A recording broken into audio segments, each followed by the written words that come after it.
আমার ছোট্ট জ্ঞানে আমি খুবই আপনার অনেক মেধাবী মানুষ। আমার ছোট্ট অবজারভেশন থেকে আমার যেটা মনে হয়েছে, বিএনপি বরাবরই দেশের তাদের সাথে গাদ্দারি করেছে। ইতিহাস যেটা বলেছে, আপনি একদম কর্নেল তাহির থেকে শুরু করে আপনি যদি মনে করেন 90-এর স্বৈরাচার বিরোধী আন্দোলন বলেন, যেখানে বলা হয়েছিল সংস্কারের কথা কিন্তু 90-এর স্বৈরাচার বিরোধী আন্দোলনের পরে বলা হয়েছিল, কিন্তু পরবর্তীতে কিন্তু এটা বিএনপি বাস্তবায়িত করে নাই। এরপরে আবারও জুলাই গণঅভ্যুত্থান হলো।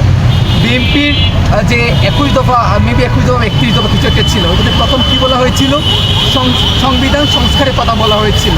তবে এখন কেন এটা ওই জায়গাতেই তারা চলে এসেছে কেন? এটা তো আমাদের বিশাল একটা কোয়েশ্চন, এবং এটা খুবই কমন থিং।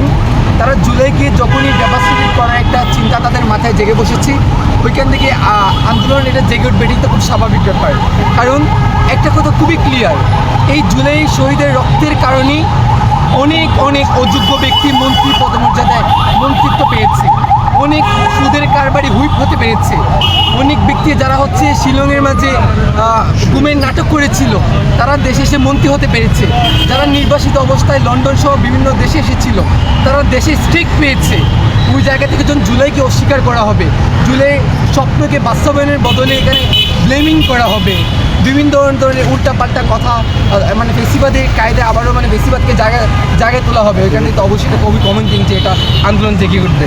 এবং আমি মনে করি যদি বিএনপি তাদের এই নব্য পেশিবাদী আচরণ যদি তারা কন্টিনিউয়াসলি জারি রাখে, এবং একটা কথা খুবই ক্লিয়ার, 69-এর পরে কিন্তু 71 হয়েছিল, তো 24-এর গণঅভ্যুত্থানের স্পিড কিন্তু এখানে শেষ হয় নাই, জুলাই চলছে, এবং যতদিন পর্যন্ত জুলাইয়ের শহীদের রক্ত আমাদের গায়ে লেগে আছে, আহতরা বেঁচে থাকবে, আমরা জুলাই আন্দোলনকারী আমরা বেঁচে থাকবো, আমরা জুলাইকে আমরা লালন করব, জুলাইয়ের জন্য আমরা লড়ে যাব।